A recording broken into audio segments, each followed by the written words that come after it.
Olá, a aula de hoje nós vamos falar sobre a avaliação da inconsistência no sistema GRADE. Declaro não haver nenhum potencial conflito de interesse com esse tema. Na aula de hoje, então, nós vamos abordar uma introdução sobre o conceito de inconsistência no sistema GRADE, considerações importantes ao avaliar essa inconsistência dos resultados, vamos abordar alguns exemplos e depois considerações finais. Os pacientes, sabe que variam em questões como pré-intervenção, o risco basal para determinados desfechos e assim as diferenças de riscos, as reduções de risco absoluto em subpopulações podem variar. Por exemplo, quando nós fizemos uma revisão sistemática, por mais que nós tenhamos critérios de inclusão e exclusão, muitas vezes esses critérios, como por exemplo os riscos basais dos estudos incluídos nessa revisão, podem variar.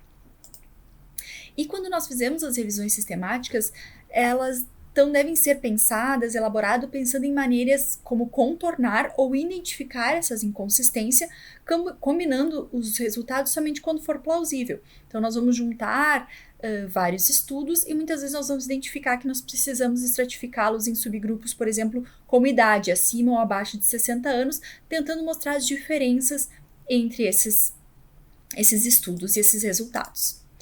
A magnitude dos efeitos da intervenção difere nos estudos, e as explicações elas podem estar na população, por exemplo, na gravidade da doença, então eu posso ter uma maior heterogeneidade nessas revisões sistemáticas, porque a população dos meus estudos, existem pacientes mais graves e menos graves, por exemplo.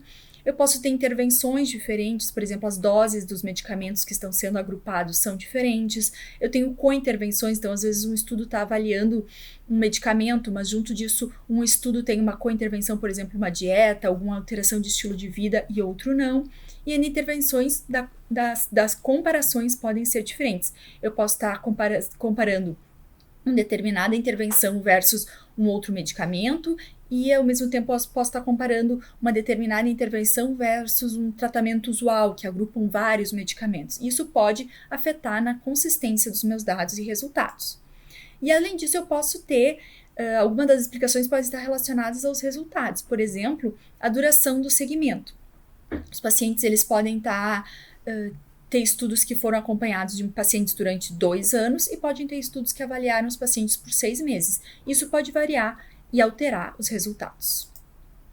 E além disso, ainda tem uns métodos. Eu posso estar combinando estudos com diferentes qualidades dessa evidência, alto risco de viés e baixo risco de viés, e é importante nós observarmos isso quando eu estou juntando vários estudos.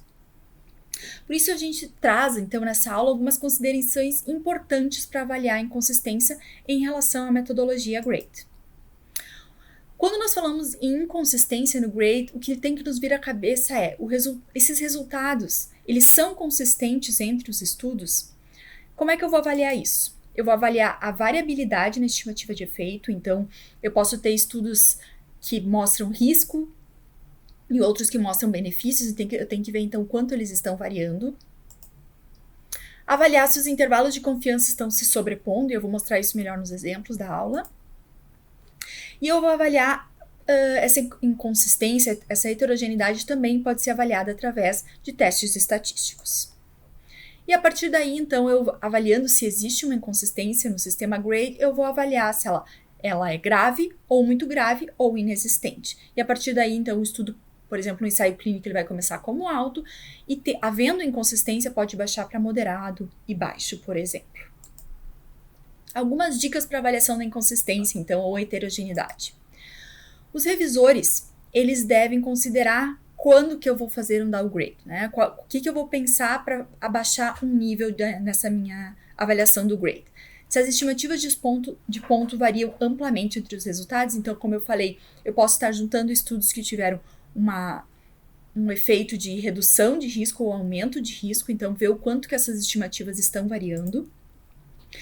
Intervalo de confiança e se eles estão se sobrepondo, então se existe uma mínima ou nenhuma sobreposição, provavelmente eu vá fazer um downgrade. E também questões como estatísticas do I-quadrado, que eles vão mostrar que o I-quadrado é o quê? A proporção da variação nas estimativas devido às diferenças entre os estudos. Se esse I-quadrado ele for um valor alto, acima de 50%, eu vou considerar fazer um downgrade, passar de um estudo de certeza alta para moderado, por exemplo. Para as diretrizes clínicas, o que eu tenho que pensar, sendo um revisor, sendo um metodologista, quando eu estiver avaliando essa inconsistência dos resultados numa meta-análise? Os membros do painel das diretrizes, eles provavelmente podem oferecer recomendações diferentes baseadas em grupos diferentes. Os grupos podem divergir e isso fazer com que eles queiram dar recomendações específicas para um subgrupo. Então, por exemplo, eu tenho uma meta-análise, eu realizei ela e ela deu uma inconsistência alta, por exemplo, acima de 50% no meu teste de quadrado.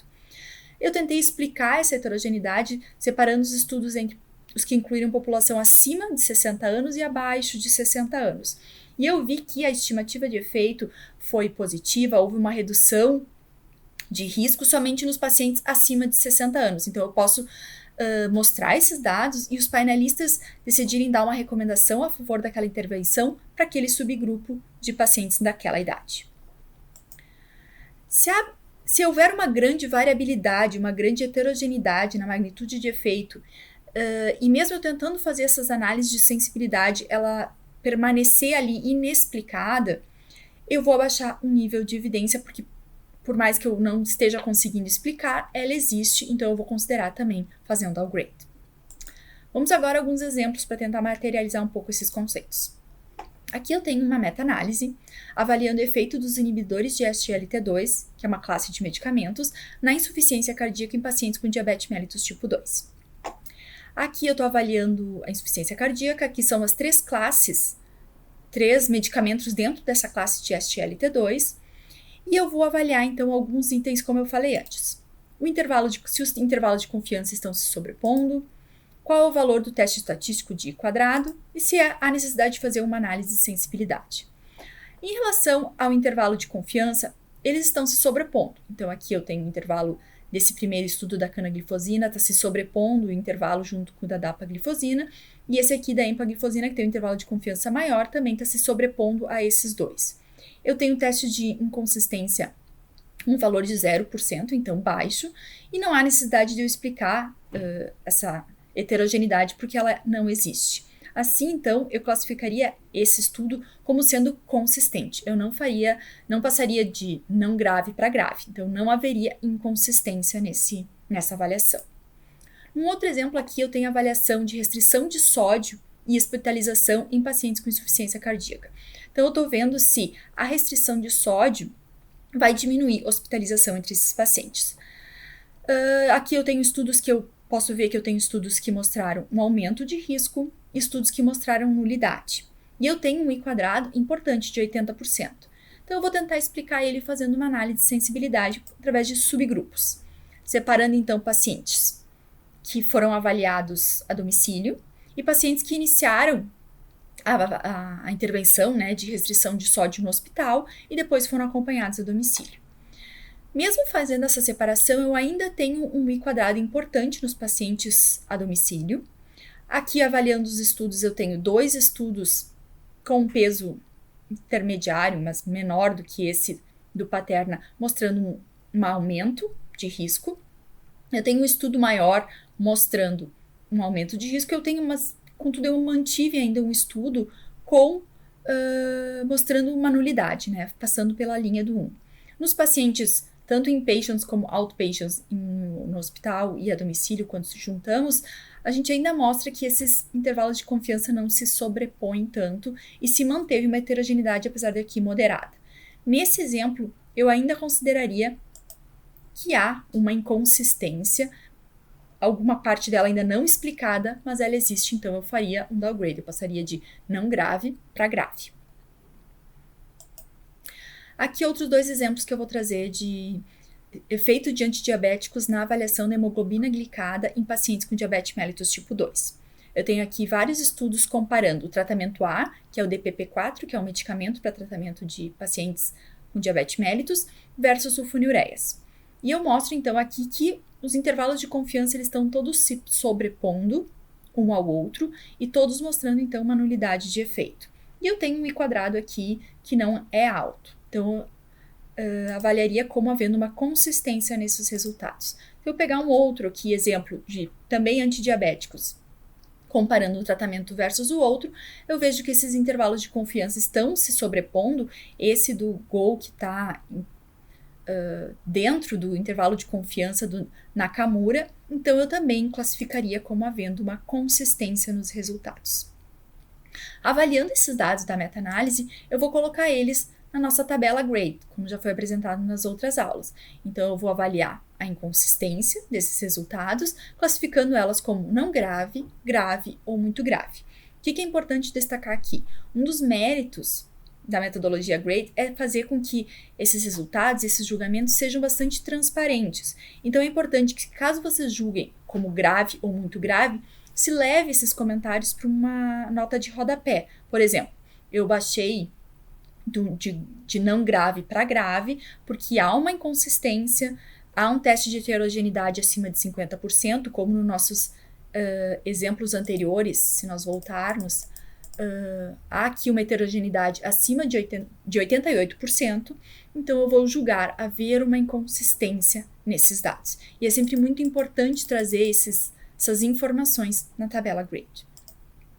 Assim como considerações finais dessa aula, é importante que vocês tenham em mente que o julgamento da heterogeneidade ele é baseado na similaridade das estimativas de efeito, então, na sobreposição dos intervalos de confiança e ainda em critérios estatísticos, como o I².